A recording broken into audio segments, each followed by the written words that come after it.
Hello. Hi. Boy, it sure has been a long time since I've been on the YouTubes. Everyone's probably sick of my face. I don't think so. So we have a boatload of books again.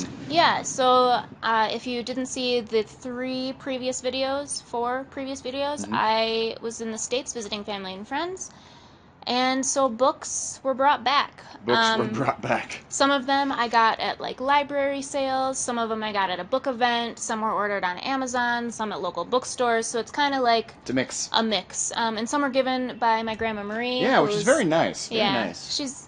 she's the same with books as me, so Right. She's a good source for... Samesies. Yes. Do you want to start? Yeah. So this is gonna be a two-parter because there's a lot of books, so Yeah. I'm gonna apologize that they're both probably really lengthy videos. We won't apologize. To heck with But that. this is a book by Anne Tyler. It's called Vinegar Girl, and it's part of the Hogarth Shakespeare series. So a bunch of authors got together and they did retellings for Shakespeare plays. So this is, which one is this? The Taming of the Shrew. Oh. The only other one I've read is by Margaret Atwood. It's called Hagseed, and that's the Tempest retelling.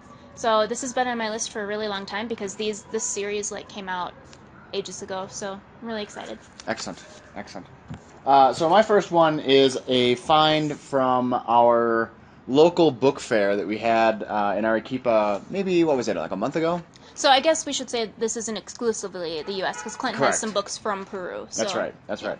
So this one is by Linda Tucker, and she is a investigative journalist that has done work in Peru, and I believe she is Peruvian, but she was educated in the States, and so this is part of her projects from her university experience in the States. But this is about a natural gas plant that went in Peru in the jungle area, and it kind of outlines some of the effects, we'll say, on such projects on indigenous communities in Peru. And so this is kind of important for my work in talking about, what are the effects of what projects that we implement here in Peru? What are the effects on local people? Particularly vulnerable groups in and around Peru. It's kind of an exciting, or I shouldn't say exciting. This is kind of an interesting way or an interesting perspective on effects of local people on modern projects. Cool. So this one I know I got at a library sale in Madison. So it's an old library copy, but it's by Rainbow Rowell. It's Eleanor and Park, and we bought this in Spanish You sure here. did. And I'll link the videos with the previous book hauls and stuff below. But I honestly know nothing about this. I just read a little snippet that says it's about two high school kids, Eleanor and Park, and they're star-crossed lovers. Oh, so man. I don't know if it's like a Romeo and Juliet retelling. I have no idea. But I do know that Rainbow Rowell is supposed to be an amazing author. I've never read anything by her before, so I'm excited to read this. Yeah. Also, one that I found at the local book fair is El Árbol de la Mostaza. This is about microfinancing that's been done by organizations in Peru. This is also very interesting for my work here. We aren't doing microfinancing, but we're kind of doing a brand of microfinancing. We're looking to do microscale projects in Peru. And so while that's not, of course, the same thing, there's going to be some lessons in here that I think that we can learn and take heed of. And this is by several different authors, Lucy Conger, Patricia Inga, and Richard Webb. So I'll be interested to see this, or interested to read this. There's a lot of organizations that back this kind of work, and so I'm curious to see what they found. So I'm really excited about this one. So our friends Jeff and Sarah came to stay with us, and we did videos while they were here, so I'll link that below as well. But they were kind enough to bring us a few things from the States. Yes. One of which included tea, which Yes. we've been thoroughly enjoying. Oh, so man. thank you, Jeff and Sarah. Oh, man. And also a couple of books. And so this is Record of a Spaceborne Few by Becky Chambers. And so I've read the other two books by Becky Chambers. It's The Long Way to a Small and Angry Planet is the first one, and then A Closed and Common Orbit. And I absolutely frickin' adore them.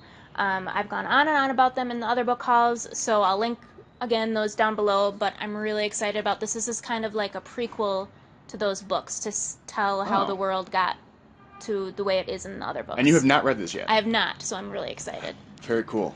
Very cool. So I'll preface these next couple of mine as saying it's kind of our new Latin American series that we're getting into. But we're both kind of intrigued by Frida Kahlo and Mexican art in general. We just recently saw the movie Frida. Yeah, was really that Salma good. Hayek? Yeah. This is a biography by Christina Burns. Frida's a super interesting character. Yeah. And her partners in crime, also interesting characters. And I think, if I'm not mistaken, sorry to take this over, it has worries. some of her artwork as well. Oh, nice. So it's a really tiny book. Yeah. It should be really good. Yeah, we are hoping to travel to Mexico, hopefully this coming year, if not following thereafter, and we'd love to go see Frida's house. And man. this is kind of getting us in the mood to go to Mexico, so we're pretty excited about that. Yeah. So my next two books are part of a series, a trilogy. I've already read the first book, and it was in a previous haul that I'll link below. The first book is called The Fifth Season, and the second book is The Obelisk Gate, and then the third is The Stone Sky.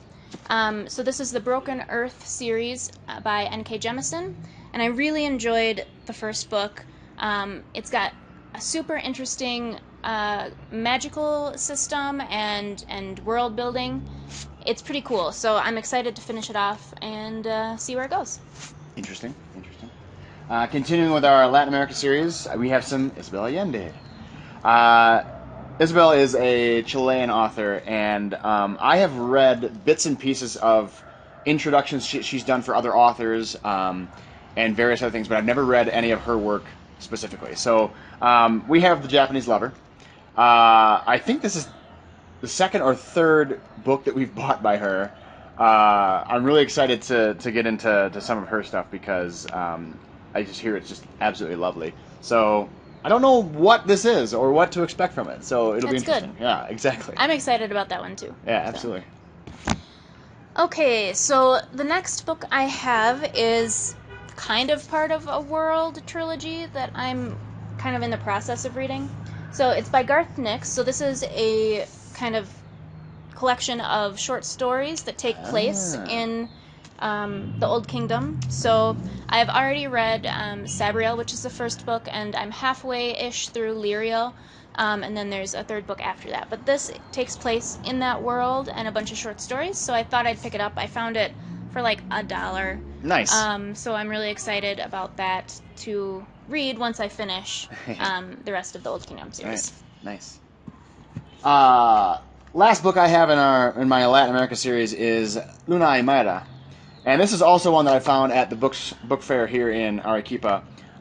It's in Spanish, and I thought it would be... It's kind of like teen kind of level, high school level, perhaps, Spanish. And so I want to kind of get into more stories with Spanish so I can kind of expand my vocabulary and get a little better in Spanish. But don't know what to expect of this one. But it's two girls and a cat. So that sounds like fun. I might like that. Yeah. So I am currently reading this book. I am on page 432. So this is The Tiger's Daughter by Kay Arsenault Rivera. So I got to see Kay speak at the Wisconsin Book Festival when I was back in Wisconsin. Nice. And so I got this book, and it's been on my to-read list forever, so I was super excited. Cool. Got it signed and everything. Cool. Yeah. Yeah. And she was such a good speaker, and I can say I'm thoroughly enjoying this, so I'll be really excited to read the next book in the series. Very cool. I'll just do one, but my last two are really something else. So, again, recommendations from Mr. Jeff Bobula. And he also brought these back for you. He did bring both of these back for me. So, Yuval Noah Harari is so good. So good. And you've already read this. I've already read all of these last two. So his first was Sapiens. This one is Homo Deus. Sapiens was a history of mankind, or humankind, I should say. And this is the history of tomorrow, a brief history of tomorrow. This gets into AI. This gets into philosophical issues with things that we are encountering now with technology, kind of the merger of biotech and AI, and how that could be extremely dangerous if not managed properly. It's just like I don't even know how to say it. Yuval is so good at articulating extremely complex things in a way that is very accessible for anyone. Absolutely lovely. I would highly recommend this if you're looking at any kind of contemporary issues or philosophy. Wonderful, wonderful book. Wonderful series to get into. So my next books that I have left, I've already read. I really, really liked this one. I read it while I was in Madison. It's called Traitor's Blade by Sebastian de Castell. So I saw Sam from Thoughts on Tomes, which I'll link her channel down below, talk about this. And one of the descriptions said something about it's like the Three Musketeers, and I was like, well, that sounds kind of cool. And it was really good. And like the tag on the front of the book says, a swashbuckling romp packed with charisma, camaraderie, quick wit, and even quicker swordplay. Holy cow. And it was really, really good. It lived up to its name. So I'm hoping to get the rest in this series at some point because it was really, really good. Nice. So my last one is also by Yuval, and it's one that I looked forward to, I think, even more than Homo Deus. I ate both these books in record time, for Clint record time anyway. 21 Lessons for the 21st Century. He goes into everything. Automation, liberty and freedom, religion, nationalism, justice. It was just, fake news. It was just really, really awesome. In some ways a takedown, and in some ways hey, this is a warning sign for everyone who thinks this isn't a big deal. Secularism. I mean, climate change. Everything was in here. It was fantastic. I would highly recommend this book for anyone who's kind of, especially young people. Actually, people under 20. You guys have a lot of challenges coming your way, and something like this might give you a little bit of a better window of what you should be preparing yourself for, because the next 100 years is dramatically different than even the last 100 years. Wonderful, wonderful book. I am excited for when Yuval writes more. I will be scooping it up immediately. So my last book pile, it's a duology, which I've already read, but I liked them so much I just had to have them because I know that I will reread these. Nice. So in a previous book haul, I talked about the Grisha trilogy. So this is by Leigh Bardugo, and this is the Six of Crows duology. So it's in the same world, but different characters than the Grisha trilogy.